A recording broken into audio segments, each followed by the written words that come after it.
ब्रज भाषा के अंतिम सबसे प्रसिद्ध अगर जोड़ दिया जाए कवि तो यही है।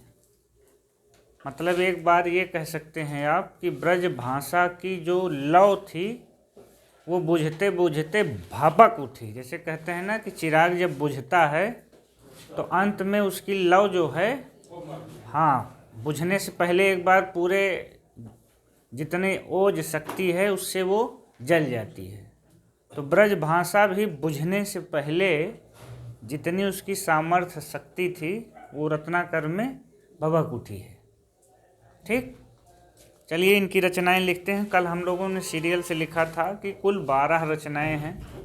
ठीक, इसमें हम संपादित और ये केवल काव्य की बात थी जहाँ कि इन्होंने ब्रज भाषा को छोड़कर ये लिख कब रहे थे, छायावाद युग में। 1929 में आता है उद्धव शतक, और 29 आप देखिए 26 में पल्लव आता है, 27 में झरनक दूसरा संस्करण आता है, 30 में निहार आता है। पूरा मौसम क्या था, छायावादी। लेकिन ये व्यक्ति कैसे थे, अपने ब्रज भाषा को लेके चल रहे थे। इसीलिए नंदुलारी वाजपेयी ने इनके बारे में कहा कि ये आवश्यक जरूर है इनकी रचना, लेकिन वांछनीय नहीं है, अर्थात समय और समाज के अनुकूल नहीं है। इसीलिए उनको उतनी महत्ता उस समय नहीं मिल पाई। ठीक, कुल 12 रचनाएं हैं, हम लोग लिख लेते हैं।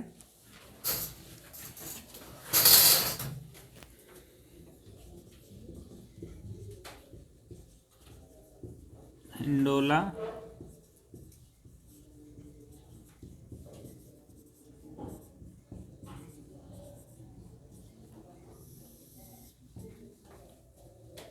डेट वैसे कम की लिखी गई है, अच्छा नहीं कुछ की है, जितने की है उतना हम लिखवा देते हैं। ठीक, 1894 में है ये।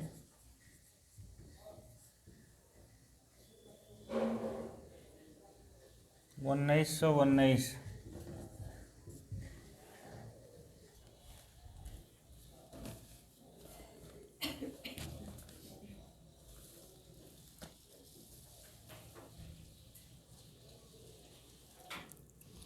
अब सब के आगे थोड़ा थोड़ा हमको जो उसकी विशेषताएं हैं, खास चीज़ें हैं, आपको उसमें लिख लेना है। और अभी हम बता देंगे कि इनकी कौन सी रचनाएं अब तक पूछी गई हैं और कितनी बार वही, मतलब इन बरहों में हम निकाल लेंगे कि सबसे ज़्यादा कौन पूछी जाती है। ठीक, तो इसके आगे लिखिए 100 रोला छंद में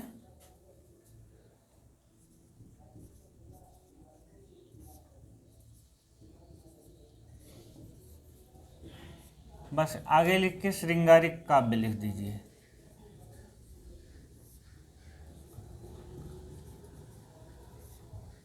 एक ये हो गया कि इसमें 100 दूसरा रोला छंद, इसमें जो निकल के अंदर अगर जाएगा, अगर ये पूछा हिंडोला तो ठीक है, रत्नाकर का हिंडोला में क्या है, तो अगर हो सकता है कितने छंद हैं इसको अलग कर दे और किस छंद में रची गई है ये अलग कर दे, और कैसा काव्य है। लेकिन इसमें भी सबसे महत्वपूर्ण मेरे हिसाब से कि हिंडोला किस छंद में है ये बन सकता है। अरे तो लिख ही लोगे हिंडोला छंद। आगे लिखिए, ये सबसे उद्धव शतक के बाद दूसरे नंबर पे यही पूछी जाती है। इनकी नंबर 1 पे उद्धव शतक है, नंबर 2 पे समालोचना दर्श है। और आप जानते हैं कि पोप के एस्से ऑन क्रिटिसिज्म का ब्रज भाषा में अनुवाद लिखना है।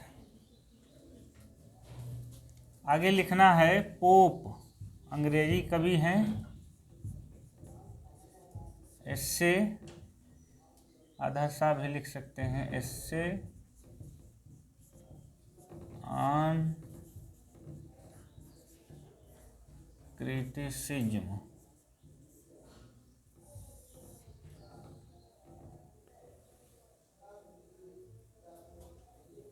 यहाँ 2 चीज़ें और ध्यान देने की बात है, वो खास ध्यान दीजिए कि ये एक तो एस्से ऑन क्रिटिसिज्म, फिर आगे लिखना है रोला छंद।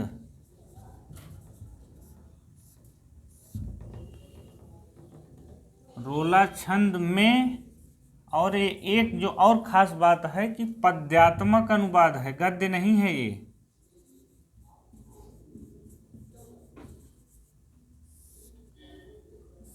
जैसे जब भी हम लोग पहली आत्मकथा पढ़ते हैं तो पहली आत्मकथा गद्य में ना होकर पद्य में है, और खड़ी बोली में ना होकर ब्रज भाषा में है। तो एक सवाल ये भी अपने आप में बन जाता है कि गद्य में है कि पद्य में है। यहाँ से तीन मतलब, एक तो समालोचना दर्श हुई, पोप केस से क्रिटिसिज्म हुआ, रोला छंद हुआ, और पद्यात्मक। हर चीज़ पे अंडरलाइन कर लीजिए। देखिए, इससे ज़्यादा फिर कुछ बनेगा नहीं, आप हर पॉइंट पे अगर ध्यान दिए रहेंगे। अगला है गंगा अवतरण।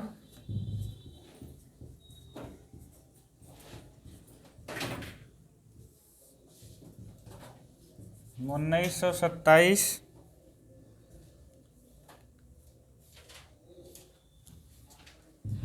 इसके आगे लिखना है 13 सर्गों का खंड काव्य।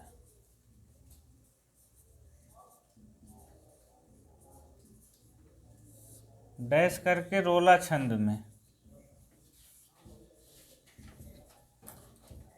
संभवतः एक बार गंगा अवतरण का छंद पूछ लिया गया है कि गंगा अवतरण किस छंद में था, इसीलिए हम जिनका जिनका छंद और ये मिल रहा है लिखवा दे रहे हैं। फिर गंगा लहरी।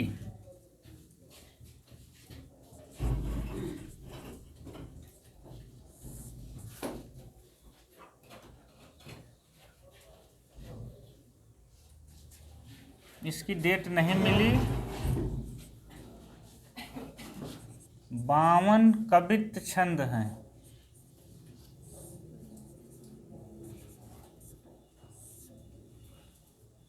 फिर उद्धव शतक।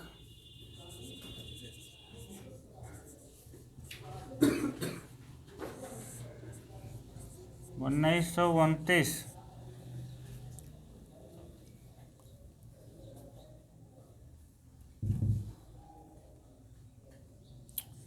एक 118 कवित्त छंद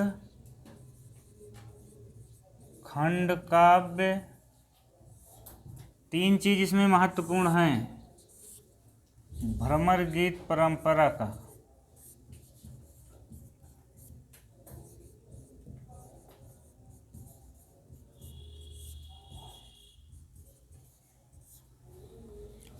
उद्धव शतक में तीन चीज़ें क्या महत्वपूर्ण निकल के आई। एक तो उद्धव शतक, फिर इसकी डेट भी महत्वपूर्ण है। उद्धव शतक किस छंद में है? कवित्त। खंड काव्य है, और ये कैसा काव्य है? भ्रमर गीत परंपरा का, जिसमें सूर सागर, उद्धव शतक या प्रिय प्रवास या भ्रमर दूत और भंवर गीत, ये 4-5 रचनाएं सब किस परंपरा में हैं? भ्रमर गीत। अर्थात वहाँ पर निर्गुण का विरोध और सगुण का मंडन किया गया है। भ्रमर गीत का मतलब अर्थ यही है कि निर्गुण का विरोध और सगुण का मंडन। बस केवल वहाँ पे भ्रमर और कृष्ण मात्र बहाना है। वास्तव में इनका उद्देश्य कबीर के प्रभाव को कम करना था शुरू में, बाद में वो एक काव्य की परंपरा बन गई। ठीक, जिसमें जो खास चीज़ें हैं उसको इसी साथ देखते चलिए। श्रृंगार लहरी,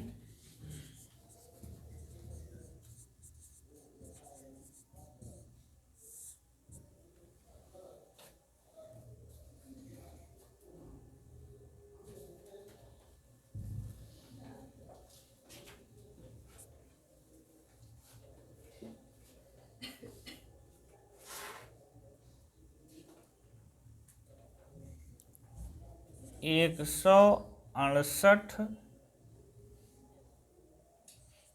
फिलहाल इसमें छंद लिखने की ज़रूरत नहीं है, इसमें केवल मुक्तक काव्य लिख लीजिए बस, अनावश्यक लिखने की ज़रूरत नहीं है। मुक्तक काव्य हरिश्चंद्र,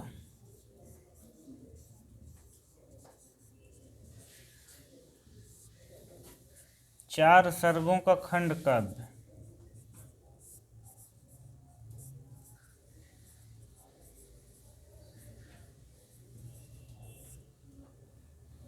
इसमें देखना है कि आपके पास कितने खंड काव्य हो रहे हैं।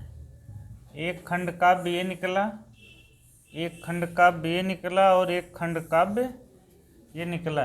ये एक अलग प्रश्न हो जाएगा। अभी एक खंड काव्य और आएगा, इनके चार खंड काव्य हैं। ठीक। हरिश्चंद्र के बाद है वीराष्टक,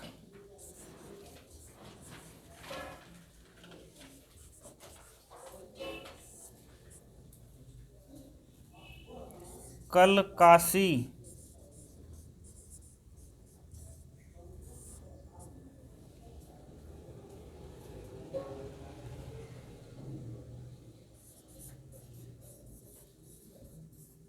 अपूर्ण खंड काव्य,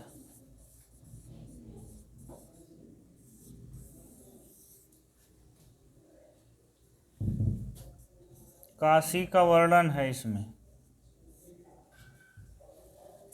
अब हमको एक अलग से जो प्रश्न निकल के आया, गंगा अवतरण, उद्धव शतक, हरिश्चंद्र और कलकासी, ये एक अलग सवाल हो गया कि ये चार खंड काव्य इनके थे, जिसमें से कलकासी अपूर्ण है। ठीक, ये ध्यान रखना है, ये अलग से सवाल बनेगा।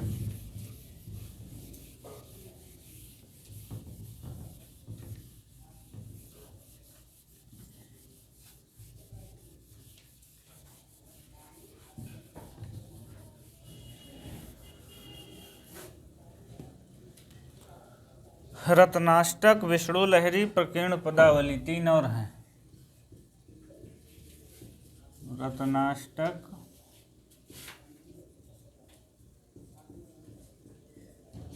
प्रकीर्ण पदावली,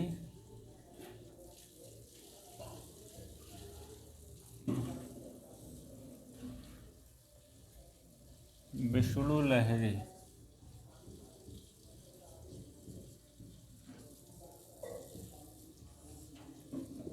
यहाँ तक एक 12 हो जाएगी, गिन लीजिए। अब गणित कमज़ोर हो गई है आपकी, गिन लीजिए फिर से। बहुत कायदे से हमने इसको, मतलब ये 12 रचनाएं इनकी कहीं नहीं मिलेंगी आपको, गोविंद पांडे में भी नहीं मिलेंगी। ठीक, आप अलग से ये अभी हम या लिखवा दें, या फिलहाल हम लिखवा देते हैं कि कौन कौन से इनके खंड काव्य थे। ठीक, क्योंकि वो खंड काव्य अपने आप में एक अलग सवाल ही है। जैसे हम लोग पढ़ते हैं उनका राम नरेश त्रिपाठी का मिलन पथिक स्वप्न खंड काव्य है। ठीक, या कई बार सीधे प्रश्न आ जाता है कि खंड काव्य नहीं है, हैं लंबी कविता है, नहीं है। ठीक, बस उसके लिए जो है थोड़ा सा कई बार लंबी कविता को प्रलंब कविता लिख दिया जाता है, और हम लोग थोड़ा सा शब्द बदला, काम गड़बड़ हुआ। चलिए, अन्य तथ्य, ये तो रचनाएं हो गई, अब इनके बारे में तथ्य लिखते हैं। लिखिए, रत्नाकर ने, एक देखिए जो लिखे हो उसी में से एक सामान्य तथ्य निकल के आया। रत्नाकर ने अपने प्रबंध काव्यों में, अब प्रबंध कह रहे हैं तो उसमें खंड भी आ जाएगा, समझ रहे हो। रत्नाकर ने अपने प्रबंध काव्यों में रोला छंद का,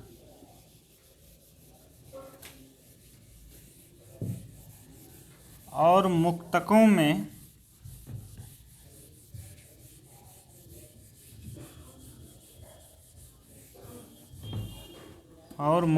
में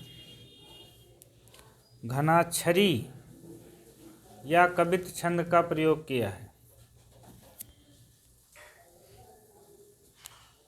मतलब प्रबंध काव्य बराबर रोला और मुक्तक बराबर घनाक्षरी, या कवित्व।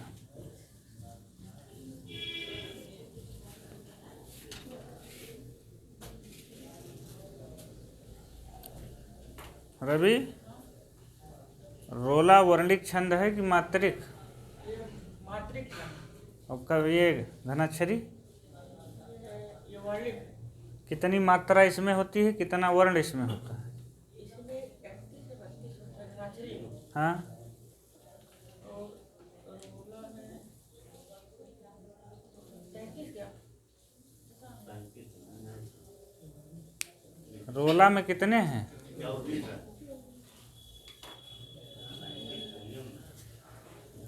ऐसे नहीं चलता काम। घनाक्षरी में 31 से 33 वर्ण तक होते हैं। रूप घनाक्षरी, रूप घनाक्षरी, देव घनाक्षरी। 31, 32, 33 वर्णिक छंद हैं। और ये सममात्रिक छंद है रोला। सममात्रिक का मतलब 24 मात्राएं इसके चारों चरणों में होनी चाहिए। ठीक, चलिए आगे अगला पॉइंट लिखिए।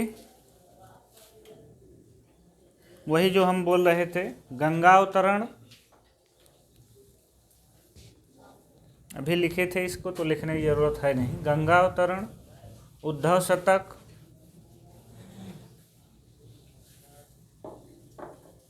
हरिश्चंद्र,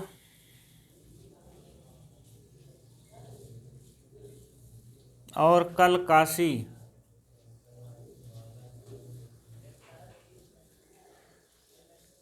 और कलकासी। कलकासी के आगे ब्रैकेट में हम उसे लिख देंगे अपूर्ण। कलकासी कैसा है? तो जब भी आप कलकासी को याद करिए तो अपूर्ण याद भी रखिए। इनके खंड काव्य हैं डैश करके।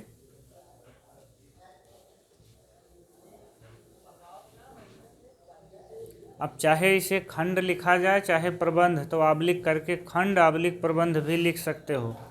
अगर वो पेपर में खंड काव्य पूछ ले या पेपर में प्रबंध काव्य पूछ ले, बस ये इतना ध्यान रखना है कि महाकाव्य नहीं है, ये प्रबंध काव्य हैं, खंड काव्य हैं, लेकिन महाकाव्य नहीं है। समझ रहे हैं ना? अगला पॉइंट,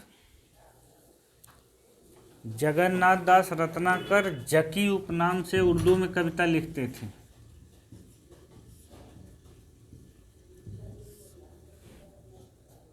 जगन्नाथ दास रत्नाकर जकी उपनाम से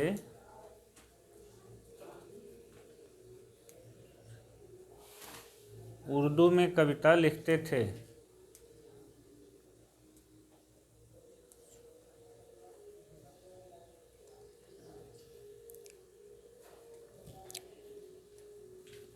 अगला पॉइंट,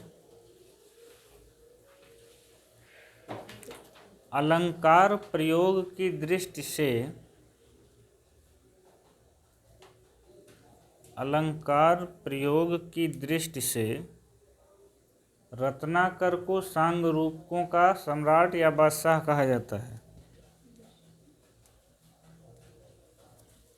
अलंकार प्रयोग की दृष्टि से रत्नाकर जी को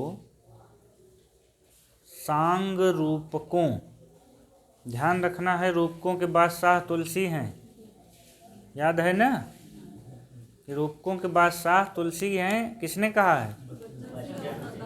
हाँ, तो यहाँ पर सांग रूपक आ गया है, बस इतना अंतर है कि सांग रूपकों का बादशाह या सम्राट क्या लिखे हैं? अलंकार प्रयोग की दृष्टि से रत्नाकर जी को सांग रूपकों का बादशाह या सम्राट कहा जाता है।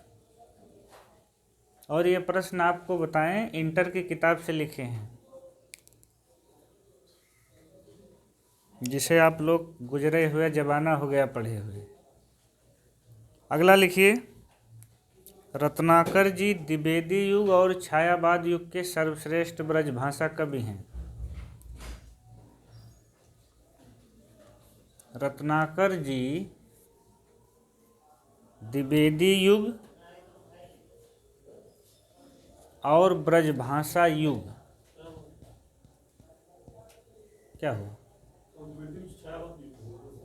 हम क्या बोल दिए हम मोहित कह रहे हैं कि रत्नाकर जी द्विवेदी युग और छायावाद युग के सर्वश्रेष्ठ ब्रजभाषा कवि, मतलब समझ रहे हैं, अगर कुछ इधर उधर निकल गया हो।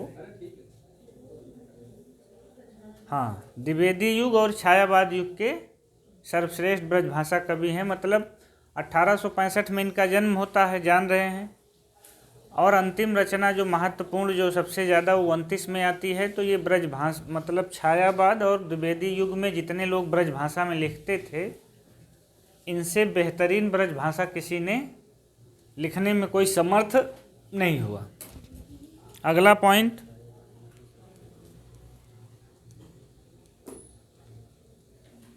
एक बड़ा अच्छा पॉइंट पांडे और मिश्र की किताब से हमने नोट किया है, कहीं मिला नहीं वो, और बड़ा अलग सा पॉइंट है। लिखिए, रत्नाकर के उद्धव शतक की विशिष्टता यह है, बड़ा अच्छा प्रश्न है। रत्नाकर के उद्धव शतक की विशिष्टता यह है कि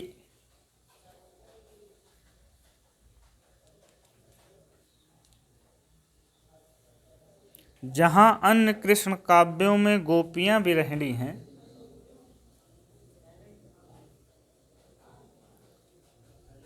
जहाँ अन्य काव्यों में गोपियाँ विरहिणी हैं, वहाँ उद्धव शतक में कृष्ण ही विरही हैं। वहाँ उद्धव शतक में कृष्ण ही विरही हैं।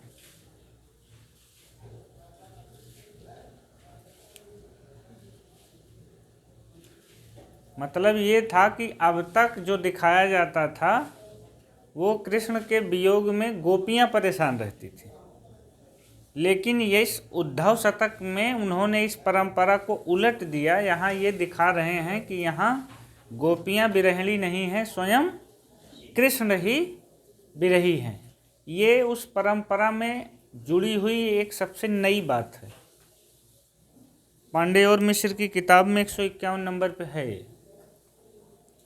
तो ये एक, देखिए, ये अलग बात है, और अलग बात होने के कारण ये पूछे जाने की संभावना ज़्यादा बनी रहेगी। अगला पॉइंट, 20वीं सदी की कृति, 20वीं सदी की कृति, ब्रैकेट में उसे लिखिए उद्धव शतक, को ब्रजभाषा की असाधारण काव्यात्मक उपलब्धि माना जाता है। 20वीं सदी की कृति, ब्रैकेट में उद्धव शतक, को ब्रजभाषा की असाधारण काव्यात्मक उपलब्धि, असाधारण काव्यात्मक उपलब्धि माना जाता है।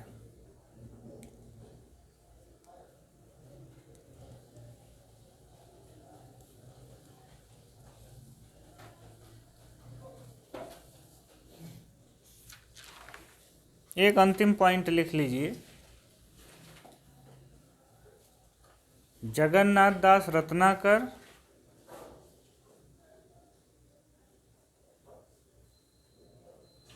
डॉक्टर रमाशंकर शुक्ल रसाल, कामा लगा के, डॉक्टर रमाशंकर शुक्ल रसाल और गजेंद्र नाथ, तीनों ने उद्धव शतक नाम से रचना लिखी है।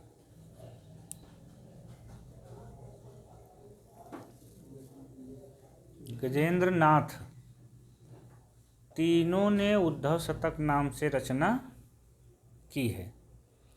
तो आप केवल इसी उसमें न रहिएगा कि उद्धव शतक इन्होंने ही लिखा है।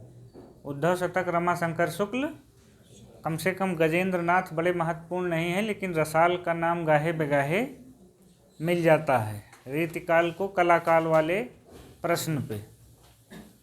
ठीक, तो एक जब भी ये प्रश्न आए तो इतना तो कम से कम ज़रूर करिएगा, चौथे ऑप्शन तक चले जाइएगा कि उद्धव शतक है। तो ऐसा ना हो पहले ऑप्शन पे वो रत्नाकर रखे, दूसरे पे ले जाके रसाल को रख दे, तीसरे पे दोनों, चौथे पे दोनों नहीं कर दे, या उलट के कर दे कि उद्धव शतक नहीं लिखा। अब हम लोग आगे वाले ऑप्शन पे जाएंगे ही नहीं। हम लोगों के ये यथार्थ अनुभव है कि नटों की ज़िंदगी पर आधारित नहीं है। इस प्रश्न ने हम सबको एक बार धोखा दे दिया है, मैक्सिमम लोगों को। मुझे लगता है कि बहुत कम ही लोग होंगे जो इस प्रश्न को सही कर पाए होंगे, जानते हुए भी आप लोगों से या हमसे, मतलब मैं उसमें स्वयं शामिल हूँ, मेरा भी गलत हुआ था ये। और सबसे ज़्यादा कष्ट यही था कि इतनी मेहनत करने के बाद हमारा गलत हो गया। मुझे उन 5 परीक्षाओं में यही एक प्रश्न था जिससे सबसे ज़्यादा कष्ट हुआ था। जो चीज़ एकदम मुट्ठी में एकदम बंद थी वो ऐसे आराम से सरक गई मुट्ठी से और हम कुछ नहीं कर पाए। तो इसीलिए पढ़ना अपनी जगह है, लेकिन परीक्षा के समय टाइम और सॉल्व करने का तरीका आपकी सारी मेहनत में 4 चांद भी लगा सकता है और मटिया मेट भी कर सकता है। ये याद रखिए कि आपके पिछले 4-5 साल की मेहनत, वहाँ अगर आप असावधानी किए, नातेदारी रिश्तेदारी देखने लगे, क्षणिक सुख के प्रभाव में आ गए, नयन सुख ले रहे थे, तो चले जाएंगे। बहुत सीधी सी बात है। आप इनके बगल पर ये इन्हीं से कहिए पहले मैं अपना कर लूँगा तो आपको दुखाऊंगा।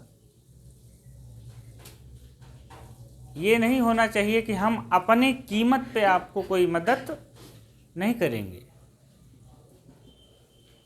ये आप गांव में कहते हैं ना, गांठ बांध लो। पढ़ना लिखना एक तरफ और पेपर सॉल्व करने का तरीका एक तरफ। कई लोगों की शिकायतें रहती कि मेरा भरने में छूट गया, मेरा रंगने में छूट गया। हम तो कहते हैं कि 1.5 घंटा का पेपर हो, 1.25 घंटा का पेपर हो, तो जिसको आता है वो करके भर लेगा, रंग लेगा, जिसको आता हो। और जैसे पेपर आता है, ऐसा नहीं कि भाई पेपर सीटेट की तरह लंबे लंबे कथन या AB दोनों, AC दोनों, इस तरह नेट टाइप का प्रश्न ना हो जैसे परंपरा है। तो 1.25 घंटे में आपको आता है तो 1.25 घंटे में भी नहीं होगा, और नहीं आता है तो 4 घंटे दे दें तब भी नहीं होगा। इसलिए ये चीज़ें आप तय करके बैठिए। टेस्ट में भी जब बैठिए तो हमारी सलाह यही है, संख्या काउंट करके मत बैठिए कि मैं 80 गया 85 गया। ये काउंट करके बैठिए कि मेरा आने वाला प्रभु एक प्रश्न न गलत हो। संख्या पे मत जाइए कि मेरा 90 गया, 100 गया, 120 गया, 18 गया। आप ये सोच के बैठिए टेस्ट में कि मेरा आने वाला एक भी गलत ना होने पाए। और अगर आने वाला आपका नहीं गलत होगा तो मुझे पूरा यकीन है कि आपको कोई बाहर नहीं कर सकता। अगर आप बाहर होंगे तो आने वाले प्रश्नों से, और वो भी जो है जो आने वाला आपका गलत हो जाएगा। ये चीज़ आप फिलहाल अभी नहीं, हम लोग परीक्षा के पहले 1 आध दिन केवल भरने रंगने पे ही बात करेंगे, पढ़े लिखेंगे नहीं। हर महत्वपूर्ण युद्ध के पहले युद्ध की रणनीतियाँ बनाई जाती हैं। आपने महाभारत में देखा होगा कि जब युद्ध शुरू होने वाला था तो दोनों पक्ष अपनी अपनी रणनीति बना रहे थे कि हमको किस योद्धा के सामने किसे प्रस्तुत करना है। और हम लोग जब युद्ध में उतरते हैं तो बिना रणनीति के, कौन कैसे क्या करना है। ठीक, चलिए लिखते हैं पंक्तियाँ।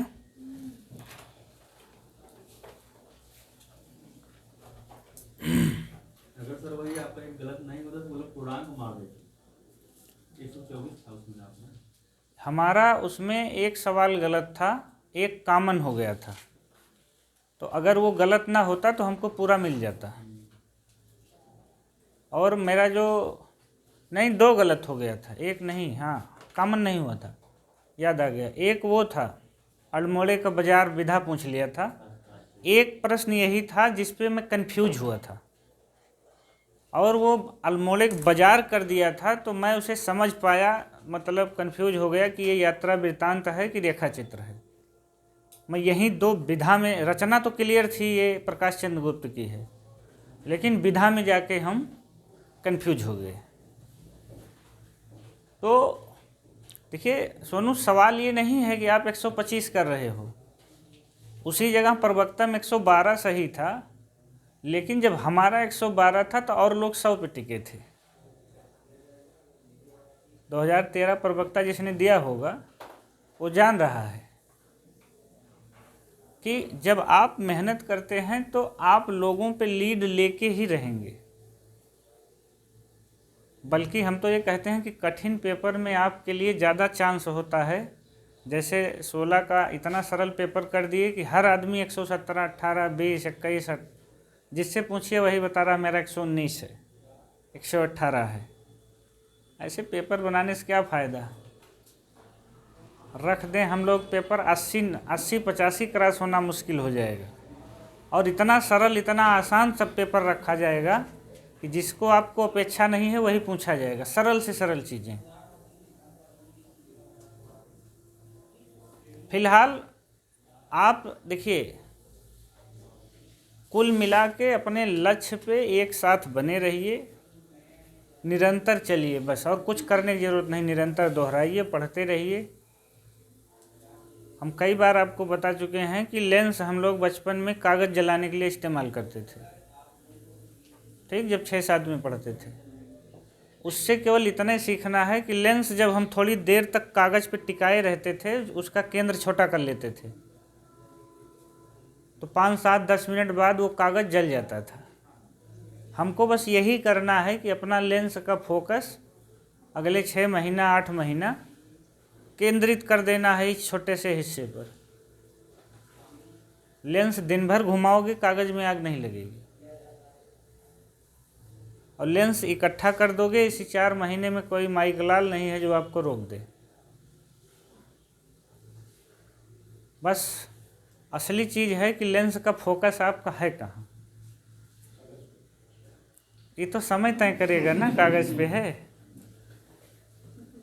ये, तो उसका भी पैमाना है कि आपके रिजल्ट। दरअसल देखिए त्रिपाठी, जब आप न बोलो, आपके कार्य बोलें, तब मज़ा आता है। आप न बताओ कि कागज़ पे है, वो आने वाली परीक्षाएं और उसके रिजल्ट बोलेंगे कि कागज़ पे कितना था। चलिए पंक्तियां लिखते हैं, बड़ी महत्वपूर्ण पंक्तियां हैं, नेट में आई है पहली वाली ही पंक्ति। ज्यों ज्यों बसे जात दूर दूर प्राण मोरी।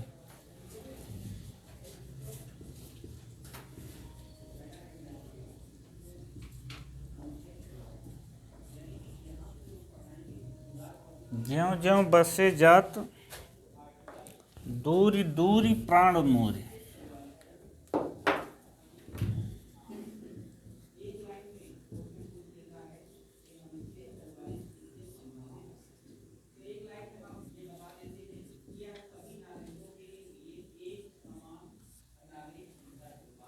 एक ही लाइन है ये पूरी, कवित्व है चूंकि, तो यहाँ पे वो हो जाएगा, ज्यों ज्यों बसे जात दूर दूर प्राण मूर, त्यों त्यों धंसे जात मन मुकुर हमारे हैं।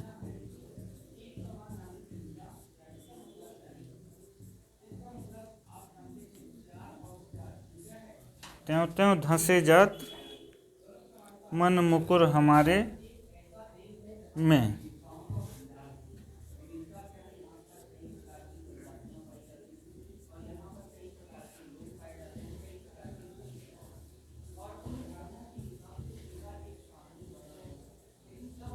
ये मुझे लग रहा कि 14 में आया है, पहली बार ही जब हम लोग दिए थे 12 में आया है। 12 वाले में जाके इसे चेक करिएगा कि हम सही बोले हैं कि नहीं। अब चाहे दिसंबर 12 में होगा ये, जून 12 नहीं दिए थे हम लोग, दिसंबर 12 दिए थे। ठीक। और एज ये पुस्तक विश्वनाथ त्रिपाठी में है 75 नंबर पे। ठीक, बड़ी बढ़िया लाइन है और पूछे जाने योग्य। अगली लाइन लिखिए। अगली लाइन भी एकदम इसी तरह बहुत सुंदर लाइन है। नए को कही नैनन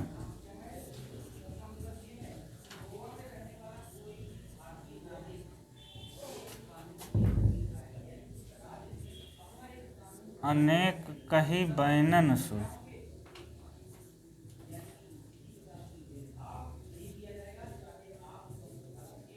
नए को कही नैनन अनेक कही बैनन सो।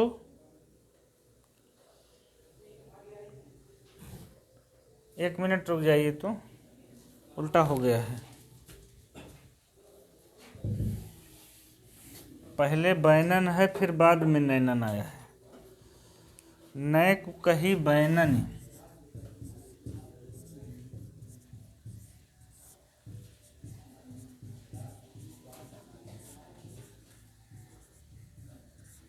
नए को कही बैनन अनेक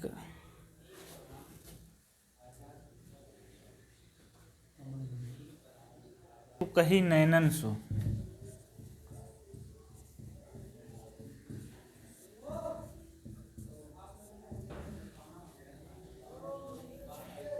रही सही सोऊ कह दीन हिचकन सो।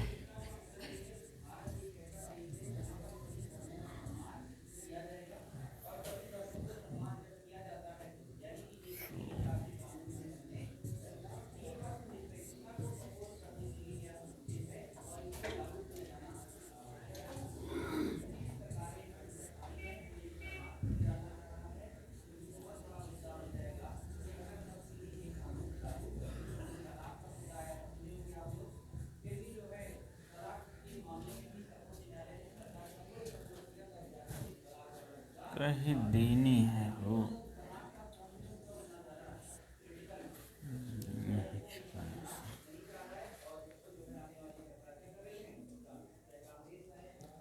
इसमें देख रहे हैं पहली लाइन में विरोधाभास है, समझ में आ रहा है। नैक कही बैननी, बैन का मतलब बाणी, नैक का मतलब नहीं। नैक कही बैननी, बाणी से उसने कुछ नहीं कहा। नैक नहीं, कही कहा, बैनन का मतलब बाणी, बाणी से उसने कुछ नहीं कहा। अनेक कही, जो कुछ जितना कुछ कहा उसने, नैनन सो। और रही सही सोऊ कही दीन,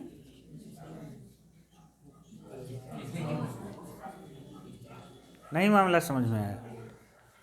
नायक का पत्र आया था, ठीक। और नायक का पत्र जब नायिका के हाथ में आया तो उस पत्र को देखने के बाद की स्थिति का चित्रण कर रहे हैं कि नए को कही बैनन, वो बोल के कुछ बता नहीं पाई।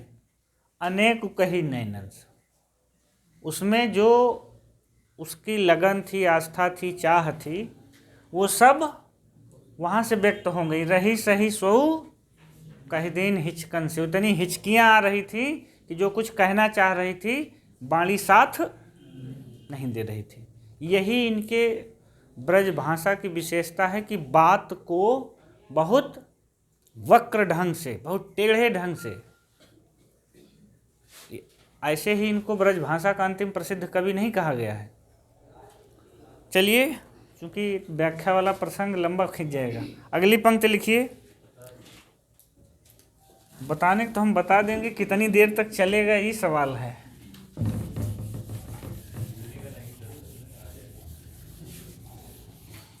हम भी यही उम्मीद कर रहे हैं कि भोलेनाथ अगर आ जाए तो।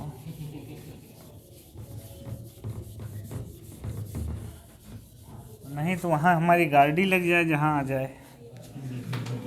कान्ह दूत कैधो ब्रह्मदूत होय पधारे जो।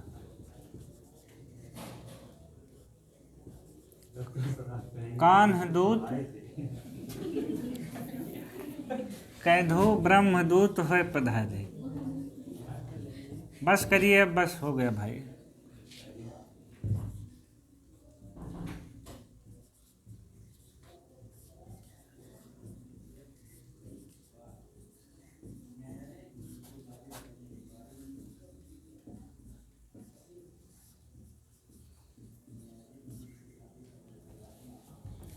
कान्हदूत कैंधो ब्रह्मदूत होय पधारे आप, धारे प्रण फेरन को मति ब्रजवारी की। धारे प्रण फेरन को,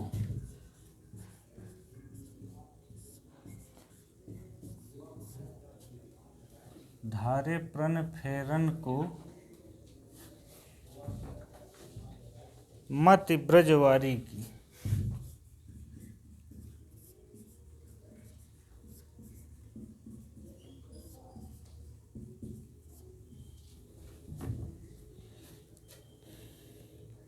जय हैं बन बिगर न वारिधिता वारिध की, इसी की लाइन है।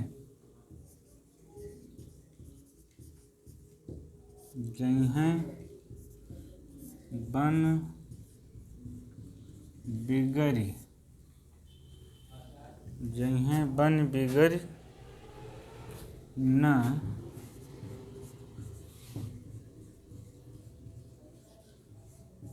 वारिधिता वारिध की। बूंदता बिलई हैं बूंद विवश बिचारी की।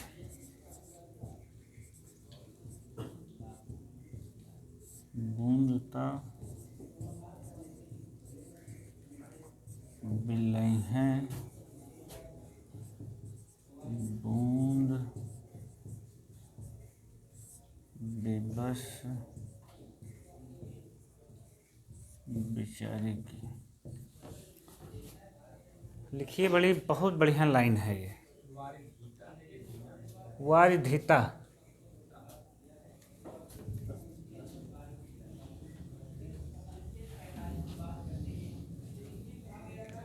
शुरू करें व्याख्या इसकी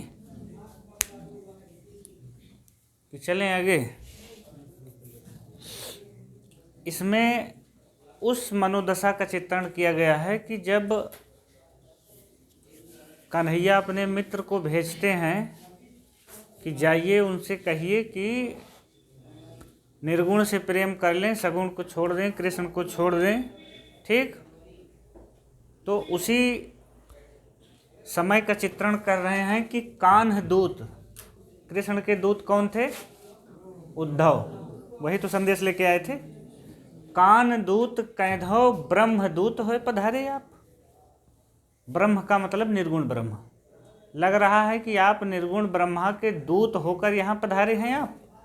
धारे प्रण फेरन को मति ब्रजबारी की, आपने प्रण रखा है, प्रण धारण किया है कि हम ब्रज की जो मति है, जो कृष्ण से प्रेम करते हैं, उसको बदल देंगे। आपने लग रहा है कि धारे प्रण फेरन को बदलने को मति बुद्धि ब्रजवारी, ब्रज के निवासियों की।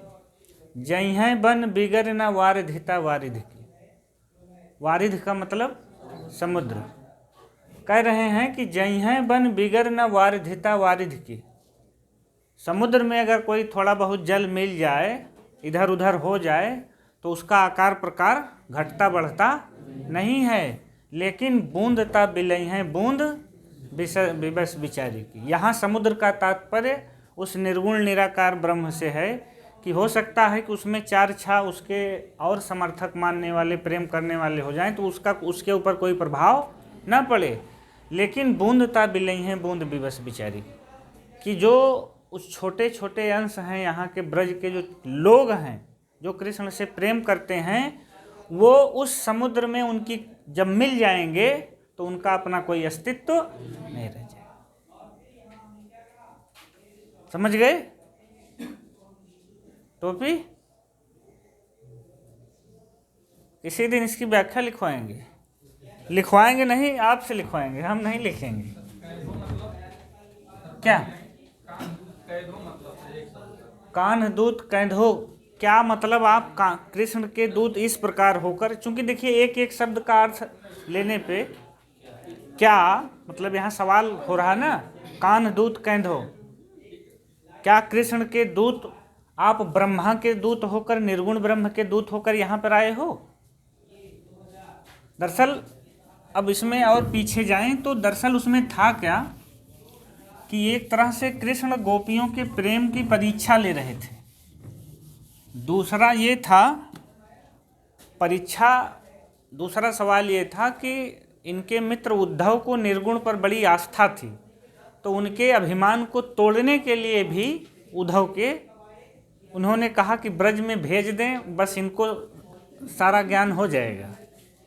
कि उनका जो निर्गुण का अहंकार था, वास्तव में पता नहीं कोई था कि नहीं था, ये अलग बात है, लेकिन वस्तुतः इसका मूल उद्देश्य निर्गुण का खंडन और सगुण का मंडन है। बुद्धि और तर्क पर हम लिखवाए होंगे शायद उसमें सूरदास में कि इसका मूल उद्देश्य ही है कि बुद्धि और तर्क पर हृदय का, ठीक, और निर्गुण पर सगुण का विजय दिखाना ही इस परंपरा का मूल उद्देश्य है। पता नहीं उद्धव आए थे, कोई भंवरा मिला था, कुछ नहीं है, बस मौका मिला सूरदास को बीच में, और सूरदास के जस्ट पहले कौन आते हैं? कबीरदास, 1398 से 1518, ठीक, और 1478 से 1583। तो जस्ट सूरदास के पहले कबीरदास ने अपना जो निर्गुण पंथ चलाया था, उसका जो व्यापक प्रभाव था, उस प्रभाव को कम करने के लिए इन लोगों को ये लगा कि हम क्यों ना निर्गुण के ही स्वरूप पर हमला करें, कबीर पे न हमला करें, हम निर्गुण पे ही हमला करें, और इससे कबीर का प्रभाव अपने आप समाप्त हो जाएगा। चलिए अगली पंक्ति लिखिए।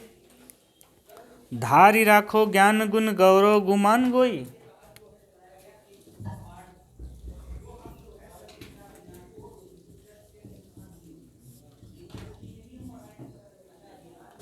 धारी राखो ज्ञान गुण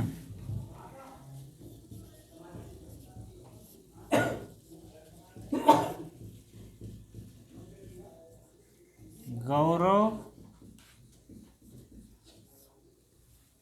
गुमान गोई। धारी राखो ज्ञान गुण गौरव गुमान गोई। गोपिन को आवत न भावत भड़ंग है।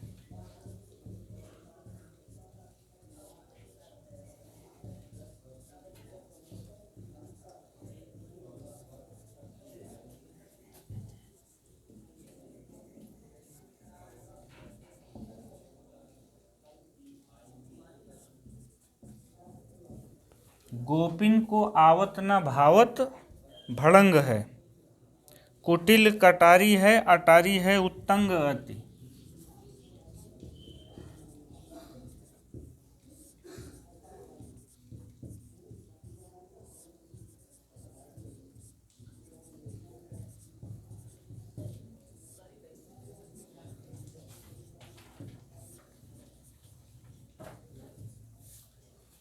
कुटिल कटारी है, अटारी है उत्तंग अति। अटारी है उत्तंग अति। जमुना तरंग है, तिहारो सत्संग है।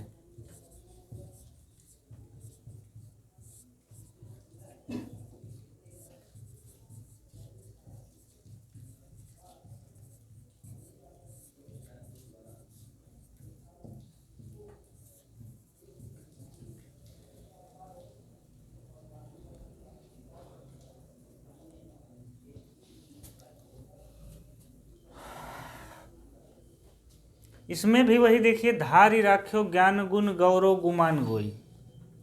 जितना आपने ज्ञान धारण कर रखा है, जो ज्ञान का गौरव है, जो आपको ज्ञान का अभिमान है, गोपिन को आवत न भावत भड़ंग है।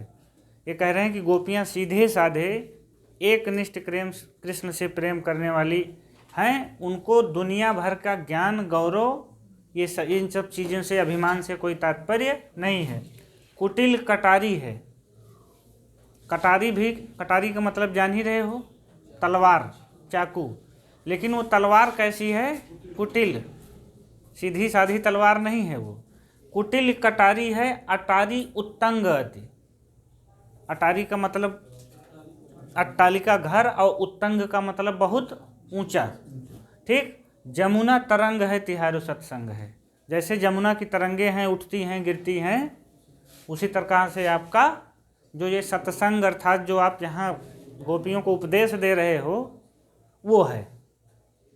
गोपियाँ कहती हैं ना कि अब कैसे निकलें तिरछे हो जो वाले, तो वो सवाल जवाब जो है वो दरअसल कोई गोपी और कोई था नहीं वहाँ, बस वो सूरदास थे और उनको निर्गुण पर हमला करना था। उन्होंने अपने आप से कल्पना की और उस प्रसंग की व्याख्या कर डाली।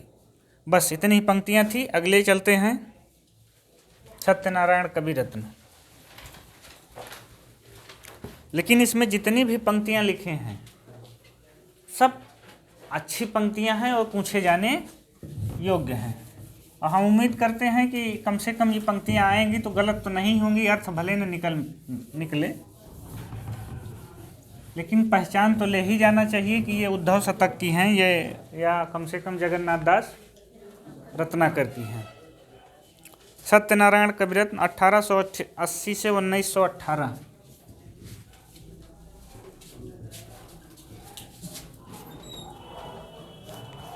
सरायगांव अलीगढ़।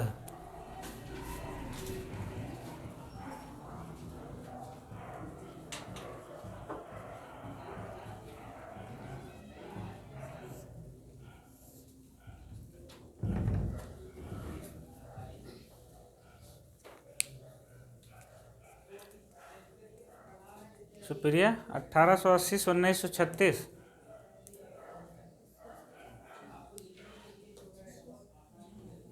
प्रेमचंद का नहीं है?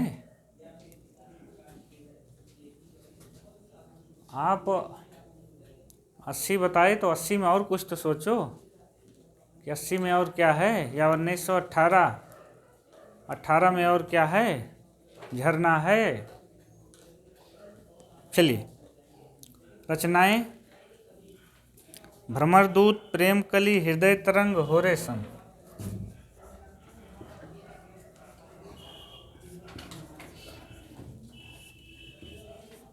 भ्रमरदूत, प्रेमकली, हृदय तरंग, हो रेशम।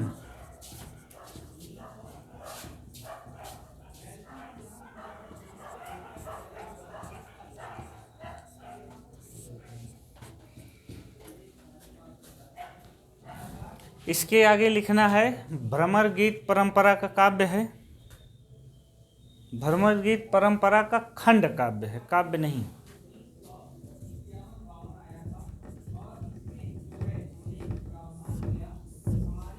भ्रमर गीत परंपरा का खंड काव्य है। एक पॉइंट उसमें और जोड़ देना है, इसमें राष्ट्रीय भावों की भी व्यंजना हुई है। जो हमने लिखा है भ्रमर दूत, भ्रमर गीत परंपरा का खंड काव्य, एक सवाल हो गया। इसके साथ ये जोड़ना है कि इसमें राष्ट्रीय भावों की भी व्यंजना हुई है। कैसे हुई है अभी हम लिखाते हैं।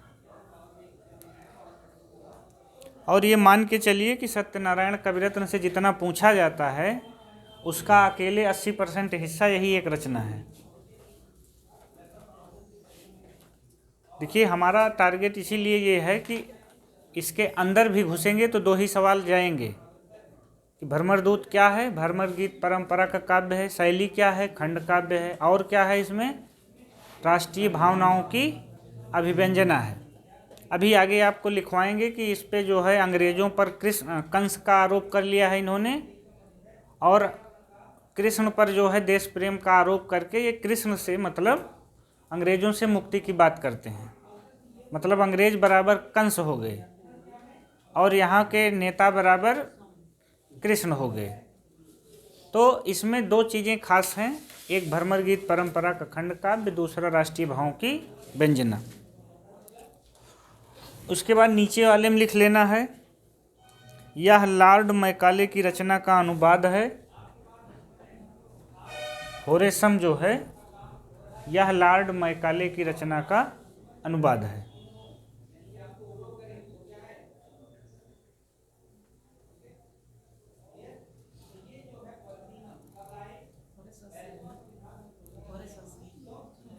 होरेसम हमने लिखा है, अगर आपको होरेसस मिला हो तो भेजो, तब बदलें, वैसे कैसे बदल डालें। देख लीजिएगा, कोई पॉइंट में हम लोग लिखते हैं। 4 रचना हो गई इसमें। अब फिर से जान लीजिए कि पहली ही सबसे ज़्यादा महत्वपूर्ण है, और उसमें 2-3 विशेषताएं जो थी हम चर्चा कर दिए। लिखिए, सत्यनारायण कविरत्न को ब्रज कोकिल कहा जाता था। ये सवाल पूछा गया है। सत्यनारायण कविरत्न को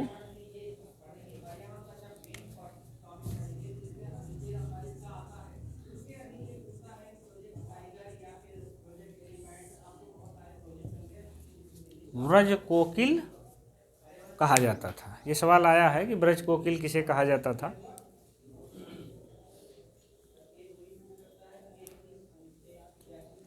अगला पॉइंट, कविरत्न के भ्रमरदूत में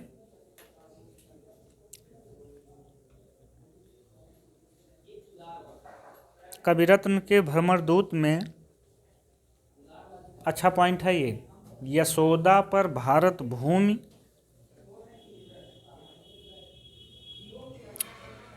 कविरत्न के भ्रमरदूत में यशोदा पर भारत भूमि और अंग्रेजों पर कंस का आरोप कर, मतलब भारत की भूमि को यशोदा मान लिया गया, अंग्रेजों को कंस मान लिया गया। कंस का आरोप कर कृष्ण से इनकी मुक्ति की कामना की गई है। यशोदा पर भारत भूमि और अंग्रेजों पर कंस का आरोप कर मतलब इन्हें मान लिया गया है। कृष्ण से इनसे मुक्ति की कामना की गई है।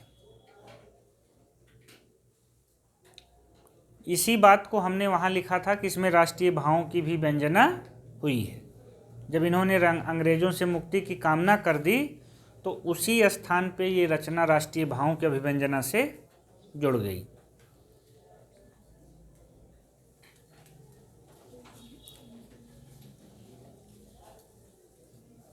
अगला लिखिए, कविरत्न जी ने भवभूति के 2 नाटकों, ये भी सवाल शायद पूछा गया है जो अब लिख रहे हो। कविरत्न जी ने भवभूति के 2 नाटकों, उत्तर रामचरितम है शायद, उत्तर रामचरितम और मालती माधव का ब्रज भाषा में अनुवाद किया था। उत्तर रामचरितम और मालती माधव का ब्रज भाषा में अनुवाद किया था, जो कि प्रसिद्ध हुआ था। मतलब केवल अनुवाद ही नहीं था। जैसे हम लोग अभी द्विवेदी युग में ही पढ़ रहे थे, धाराधर धावन किसका था? हाँ, राय देवी प्रसाद पूर्ण का। किस रचना का था?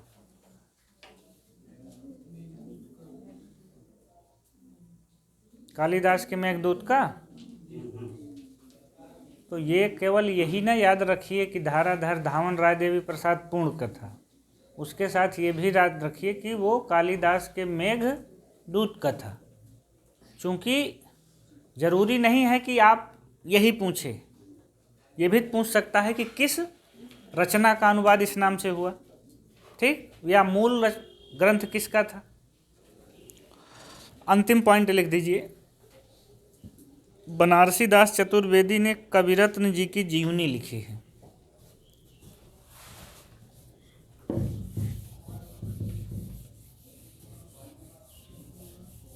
बनारसीदास चतुर्वेदी ने कविरत्न जी की जीवनी लिखी है।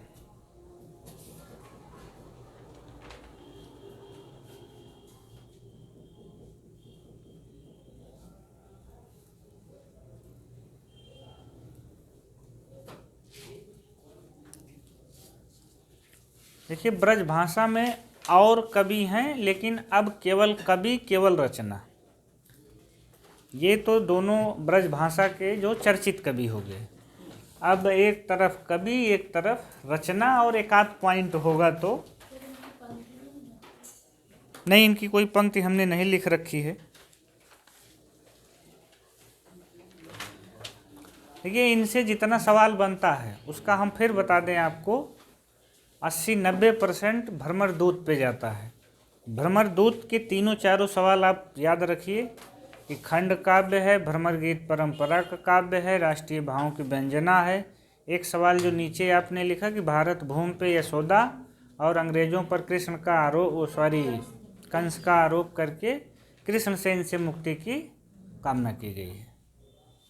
बस उससे ज़्यादा। और वही ब्रज कोकिल, एक सवाल और था ब्रज कोकिल। आगे चलिए, एक एक रचना है, उसमें से एक आध महत्वपूर्ण है। रामचंद्रोदय जैसे रामनाथ जोशी वाली, उस पर देव पुरस्कार मिला था। तो एक एक रचना हम लिखते हैं। पहले लेखक हैं हरदयाल सिंह।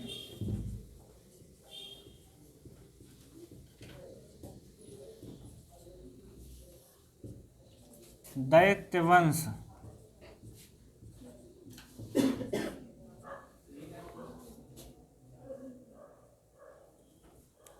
लेखक हैं हरदयाल सिंह, रचना है दैत्यवंश। आगे लिख देना है महाकाव्य, बस।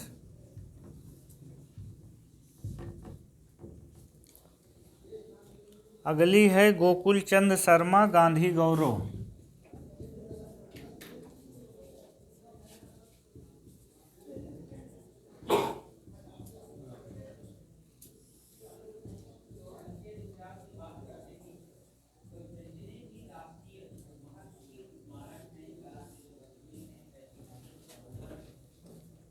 बलदेव प्रसाद मिश्र।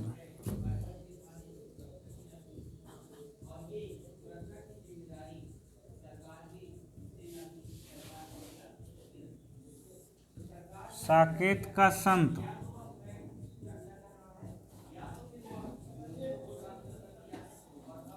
इस पे एक पॉइंट लिखना है।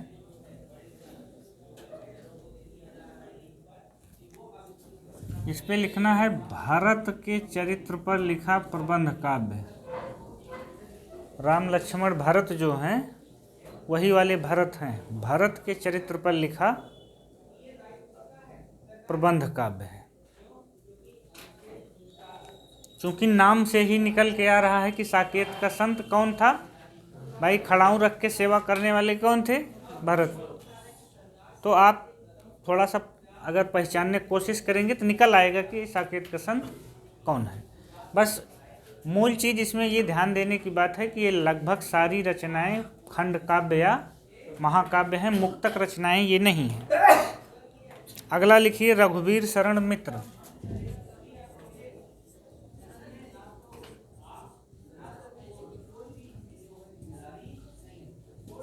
मानवेंद्र,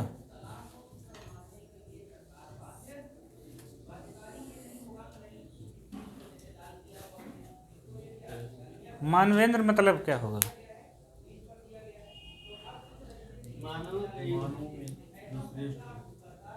इंद्र मतलब क्या होता है? इंद्र मतलब राजा, मानव का मतलब मानव। अब मानव का राजा कौन हो सकता है?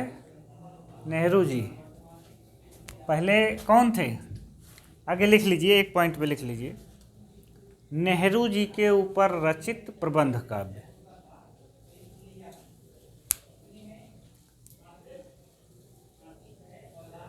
मानवेंद्र क्या है भाई? स्वतंत्र भारत के पहले अगर राजा कहिए, पहले प्रधानमंत्री कहिए तो नेहरू जी थे। नेहरू जी के ऊपर लिखा गया कोई नाटक याद आ रहा है आपको? पहला राजा, ठीक। उसके भी नायक कौन है या किनको आधार बनाया गया है? नेहरू को। ठीक, रघुवीर शरण मित्र का मानवेंद्र हो गया। रामनाथ ज्योतिषी,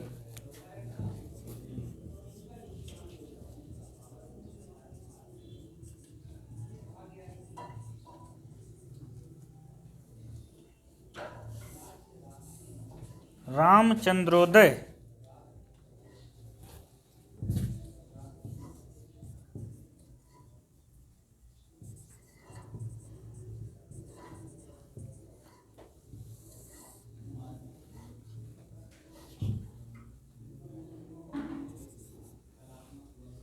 चंद्रोदय। आगे लिखिए प्रबंध काव्य, और इस पे 2 पॉइंट लिखना है। एक तो हो गया प्रबंध काव्य रामनाथ जोशी का रामचंद्रोदय। दूसरा पॉइंट लिखिए, इस पर इनको 2000 रुपये देव पुरस्कार मिला था।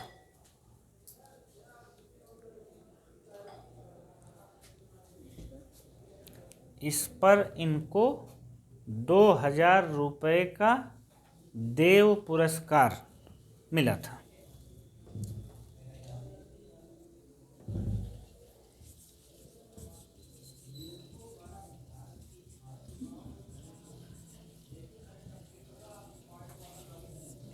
अगले हैं केसरी सिंह बारहट, प्रताप चरित्र।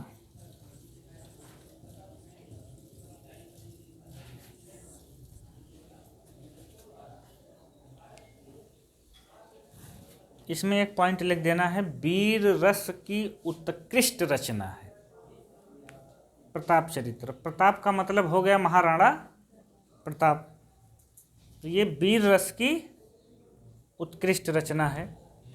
अब इसमें देखिए, मेरे हिसाब से इसको भले छोड़ दीजिए, ये सब की गुंजाइश कहीं ना कहीं बन सकती है। इसमें अंदर नहीं जाएगा तो केवल ये जैसे साकेत का संत किसका है, मानवेंद्र किसके ऊपर लिखा गया है, या रामनाथ ज्योतिषी को इस पर कौन सा पुरस्कार मिला है, तो उस नज़रिए से ये रचनाएं। एक और है उमाशंकर वाजपेयी ब्रज भारती।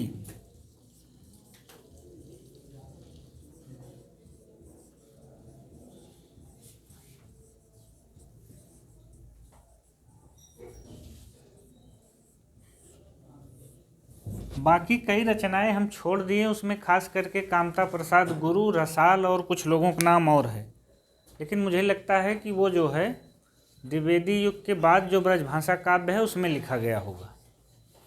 उसमें हम देख रहे थे नगेंद्र वाली पुस्तक, द्विवेदी युग में उनका उल्लेख है, कल खोले थे।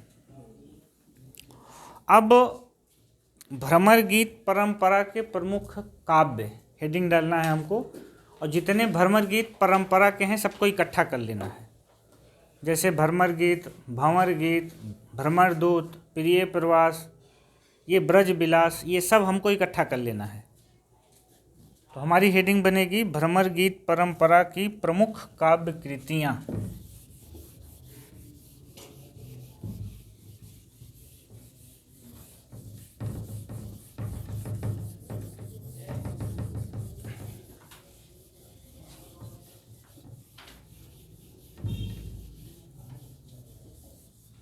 इससे एक फ़ायदा आपको ये होगा, इकट्ठा लिखने से याद करने में बड़ी आसानी होती है।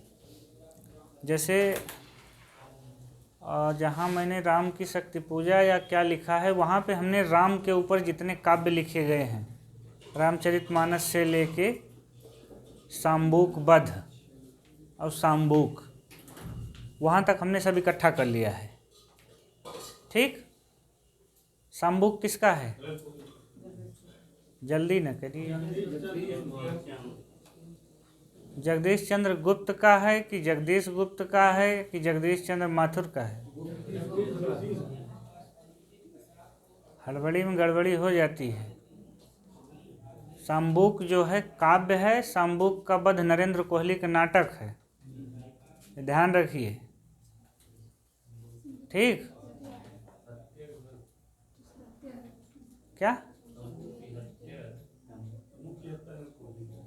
शाम्बूक की हत्या नाटक है, वो नरेंद्र कोहली का है, लेकिन उसकी विधा नाटक है, और शाम्बुक काव्य है जगदीश गुप्त का, जो नई कविता वाले जगदीश गुप्त थे इनका। तो ये आपको एक अपने से तैयार करना चाहिए मेंटली कि राम काव्य के ऊपर जैसे रामचरितमानस हो गया, राम की शक्ति पूजा हो गई, साकेत हो गई, फिर इस तरह से शाम्बुक का वध, शाम्बुक की हत्या जो भी है, और कई रचनाएं वहाँ। उत्तरायण राम कुमार वर्मा का है, वो भी राम काव्य पे है।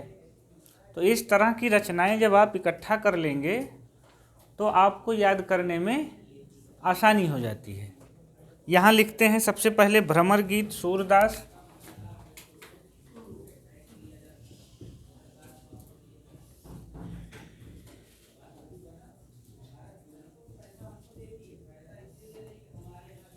सूरदास के अलावा बरकत उल्लाह प्रेमी,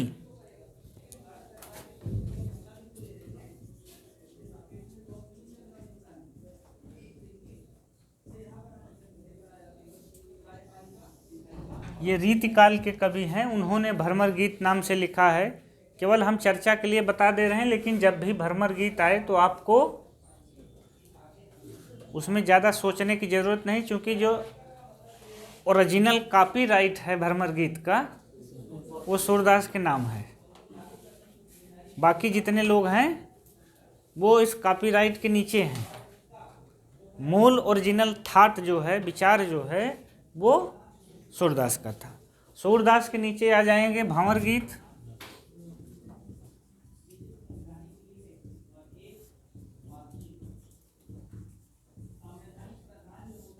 अच्छा, एक चीज़ और देखिए, जो खैर इनको अगर हम बरकतुल्लाह को हटा दें, जो महत्वपूर्ण चीज़ है वो ये है,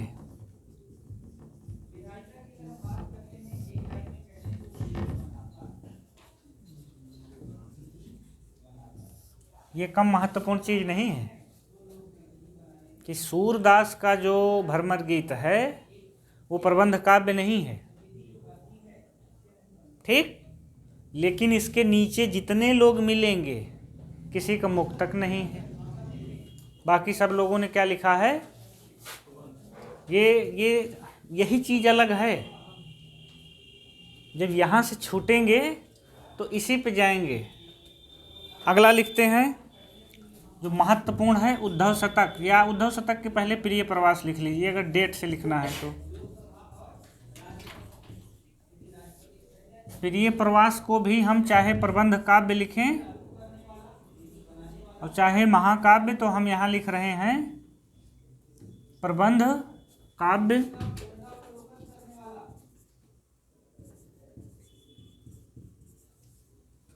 उद्धव शतक क्या हो जाएगा,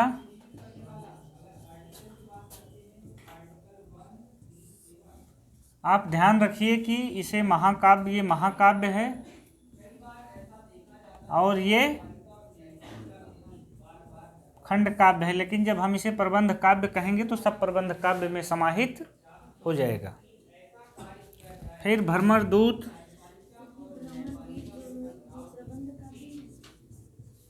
कौन, देखिए सूरदास वाला छोड़ दीजिए।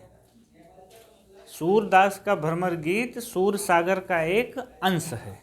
आप जानती हो कि मुख्यतः उसके 10वें 9वें स्कंध में इसका उल्लेख मिलता है, तो वो प्रबंध काव्य नहीं है। सूरदास वाला क्या है, प्रबंध काव्य नहीं है। तो जब प्रबंध नहीं होगा तो क्या होगा, देखिए सवाल ये है, क्या नाम है, रेनू, कि आपको जब प्रबंध की परिभाषा नहीं याद रहेगी या प्रबंध के बारे में आप जानकारी नहीं रखोगे तब आपको समस्या होगी। मुक्तक का मतलब ये है कि वो कार्य कारण श्रृंखला से मुक्त रचना, जिसमें पहला दोहा दूसरे दोहे से किसी तरह से संबंधित नहीं है। इसका सबसे अच्छा उदाहरण है बिहारी सतसई। बिहारी सतसई में एक दोहे का दूसरे से कोई मतलब नहीं होता। या आप ये कहिए कि हम बीच की अगर 2 दोहा हटा दें तो हमारी कथा की श्रृंखला बाधित नहीं होती। तो वही चीज़ है भ्रमर गीत सूरदास का, कि उसमें आगे पीछे जहाँ से चाहिए तहाँ से ले लीजिए, कथा भंग नहीं होती। लेकिन बाकी लोगों ने उसी घटना को आधार बना के एक सीरियल कथा लिख डाली। जिसमें कार्य कारण श्रृंखला का पालन हुआ है। इसीलिए इनका मुक्तक है, बाकी सारे लोगों को क्या आ जाएगा, इनका भी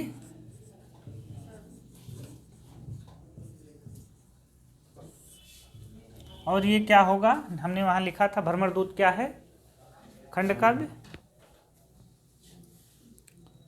उसके बाद एक नीचे है ब्रजविलास, ब्रजवासी दास का।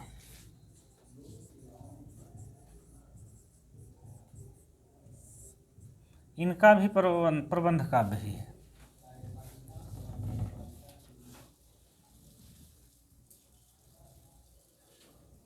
अच्छा, हम बीच वाले गायब कर दिए और प्रबंध लिख रहे हैं।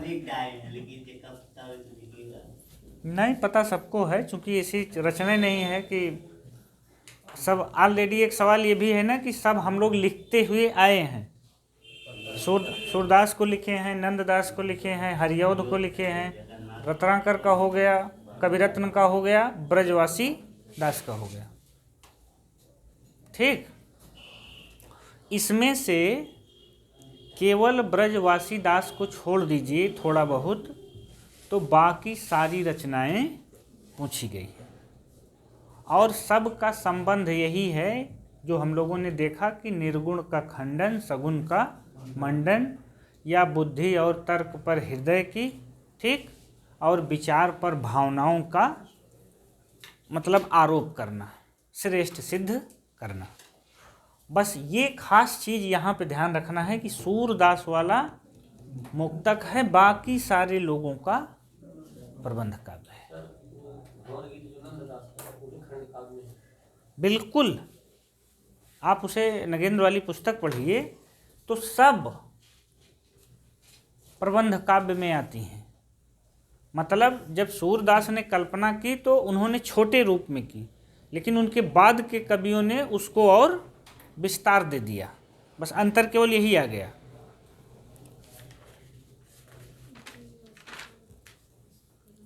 क्या हुआ? हाँ, हमने ब्रजवासी दास का, आपको अगर याद हो, ब्रजवासी दास को कहाँ पढ़े थे आप, याद है? हाँ, इसी ब्रजवासी दास की ही पंक्ति है कि जिसमें कृष्ण कहते हैं कि मुझे चांद खाना है, तो उनकी माता जो है, जो तुम चंद खई हो तो क्या है, माखन दूध कहाँ से मिलेगा, और वो उसमें वो प्रसंग बड़ी अच्छी लाइन है वो, कि वो कृष्ण को जो है थाली में पानी भर के दे देती हैं और कहती हैं कि अगर तुम्हारा चांद हिल डुल जाएगा तो फिर तुम उसे नहीं पाओगे। जैसे स्वाभाविक होता है कि बच्चों को कोई चीज़ अगर मांग रहे हों तो किसी दूसरे चीज़ में उलझा दीजिए तो थोड़ी देर में भूल जाएंगे। तो उसमें बड़ा अच्छा ये दो लाइन उसकी बहुत अच्छी है, ब्रजवासी दास के ब्रजविलास की। और एक महत्वपूर्ण चीज़ और है कि शुक्ल जी ने कहा है कि इसके बारे में कि ये साधारण पढ़े लिखे पाठकों के योग्य लिखा गया है। इसी ब्रजवासी दास के बारे में लिखा है ब्रजविलास के कि इसकी रचना साधारण श्रेणी के पाठकों के लिए। आप इसको शुक्ल जी में पढ़िएगा, या ये लाइन शुक्ल में है, रीतकाल में ब्रजवासी दास को पढ़ लीजिएगा, देख लीजिएगा।